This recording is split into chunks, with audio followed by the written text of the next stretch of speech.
how did you get your mindset into this alter ego to be comfortable being Black Mamba? Like, how did that happen? It's a good separation for me, you know, emotionally, to be able to put myself in a place where at practice, when I'm training or during games, I switch my mind to something else. I switch my mode into something else, right? For me, it's the equivalent of Maximus Decimus Meridius in Gladiator picking up the dirt, smelling the dirt. It's go time. Right? So that was my mental switch. It's like an actor getting ready for a film. You gotta put yourself in that cage. When you're in that cage, you are that character. And when you leave there, it's something completely different. When I'm in that cage, bro, don't fucking touch me. Don't talk to me. Just leave me alone.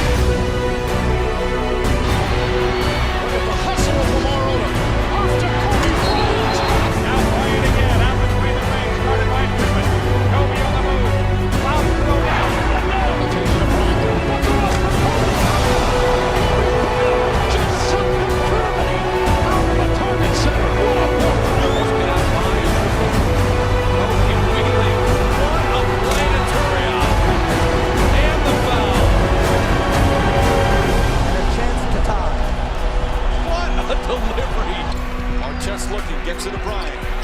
Bryant dribbling, has to put it up for the buzzer. Banks it in! He banks in the three! And the Lakers win the game!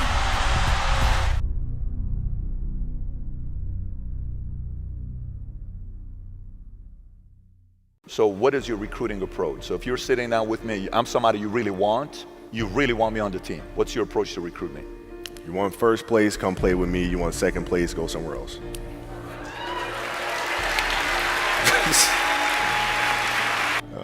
You know, trivial things weren't going to pull my attention. It had to be things weren't going to pull my attention. It had to be things that were, I had a purpose. I wanted to be one of the best basketball players to ever play.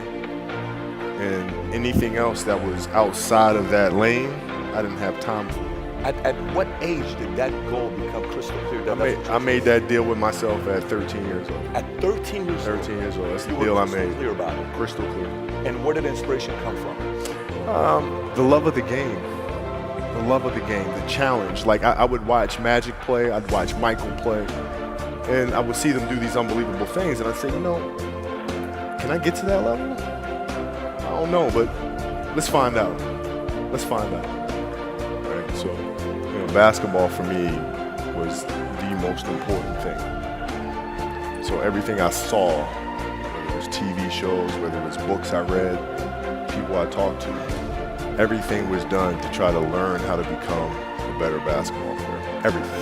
Everything. And so when you have that point of view, then literally the world becomes your library to help you to become better at your craft. I had a kill list. And so, you know, they used to do these rankings. It was Street and Smith basketball rankings. And I was nowhere to be found because I was like 6'4", scrawny, like 160 pounds soaking wet. So I was like 57 on the list. And so I will look at 56, 55, all the way up to number 1, who these players are, what club teams they played for. So when we go on an AAU travel circuit, I got to hunt them down, right? And so that became my mission in high school, is to check off every other person, all those 56 other names, hunt them down and knock them down. That was it. Get a target on them right off the bat. That was it. Very simple. That's unbelievable. So when you played at 13, I would size you up and see what your strengths and weaknesses are. How do you approach the game? Are you silly about it? Are you goofy about it? Are you good at it just because you're bigger and stronger than everybody else? Right? Or is there actually thought and skill that you put into it? Right? And when I'd play to my weaknesses. I wouldn't play to my strengths. I played to my weaknesses. Because when you're playing summer basketball, there's so many games. So there's not a lot of skill work being done. So when are you going to get better? When you're playing in competition situations, you're only playing to your strengths. Why? Because you want to win. Right? So what I would do, I was work on the things during those games that I was weak at. Left hand, pull-up jump shot, post game. Right? So I have a strategy. And so then fast forward to when I'm 17, and my game is completely well-rounded, and that player at 13 that I saw at 13 is still doing the same shit at 17, now you got a problem. Shaq was whispering something in your ear. What did Shaq say to you in that moment? I don't even know. You don't remember? No, I wasn't paying attention. Got You know, like it was, you know, like for me, it's maybe it's a little like asshole of me or whatever, but whatever. He was trying to whisper encouraging things. I was like, I'm fucking fine. Okay, I shot 5 air balls on national TV in front of millions of people that cost us the series, and I'm 18. I'm fine, dude.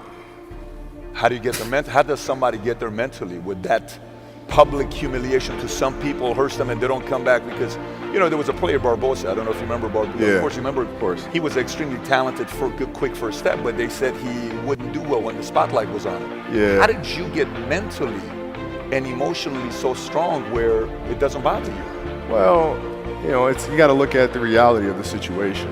You know, like for me, it's not, you know, you kind of got to get over yourself. It's not about you, man. Like, okay, you feel embarrassed. You're not that important. Like, get over yourself. That's where you go. Get over yourself, right? Like you're worried about how people may perceive you, and like you're walking around and it's embarrassing because you shot 5 air balls. Get over yourself, right? And then after that, it's okay, well, why did those air balls happen? Got it. High school, year before, we played 35 games, max, right? Week in between, spaced out, plenty of time to rest. In the NBA, it's back to back to back to back to back to back to back. I didn't have the legs. So you look at the shot, every shot was online. Every shot was online, but every shot was short. Right? I got to get stronger. I got to train differently. The weight training program that I'm doing, I got to tailor it for an 82-game season so that when the playoffs come around, my legs are stronger and that ball gets there. So I look at it with rationale and say, okay, well, the reason why I shot air balls is because my legs aren't there. I go, well, next year they'll be there. That was it. Done. Yeah. What was really your work ethic like, and for how long did you stay disciplined? Well, I mean, every day. I mean, since, you know, for 20 years. I mean, it was an everyday process and trying to figure out strengths and weaknesses. For example, jumping ability. Now, my vertical was a 40, it wasn't a 46 or a 45. My hands are big, but they're not massive. Right? So you got to figure out ways to strengthen them so your hands are strong enough to be able to palm a ball and do the things that you need to do. Quickness, I was quick, but not insanely quick. I was fast, but not ridiculously fast. Right? So I had to rely on skill a lot more. I had to rely on angles a lot more. I had to study the game a lot more. And but I enjoyed it though. So like from the time I can remember when I started watching the game, I studied the game, and it just never changed. What was the conversation like with your wife to say, listen, this is the schedule? Because look, you know, some entrepreneurs, they're coming home at night and late, oh my gosh, my wife is upset because I came home at 11:30. Yeah. Oh my goodness, what a sacrifice I'm making. You know, this life's, you know, I don't know if I can do this. Sure. You're on the road 9 months out of the year. If you especially played the Olympics, you won 2 gold medals, so you're doing that on the off season and you're trying to get that part going and training for doing your camps. What is the conversation like with your wife and kids to say, listen, this is what I'm doing? How did that conversation go? Well, with the kids, it's different. So like the communication with our children is that, you know, Pops is working hard. This is the level of attention to detail you need to have in everything you do. So it's setting the example. Same thing with my wife. My wife's a stay-at-home wife. It's the hardest job, man. Right? So she works really hard at that. I mean, it's, you know, and so her attention to detail with that as well are examples for our children. And then for my wife, it's, you know, she's as competitive as I am. So she's just like, listen, man, if you're going to be out here training 8 hours a day, if you're going to spend 9 months out of the year away from your family, you better fucking win the championship. What are we doing this for? What are we doing? What are we doing? I love that. You know, but it's a balancing act, and that's the thing that's important, is understanding that we have to have so much energy. Because for like Natalia and Gianna when they were babies, especially Natalia because she was doing prime years, and I go to practice and I'd train and, you know, I'd play the game and, you know, I'd come home and I'd be sore and I'd be tired.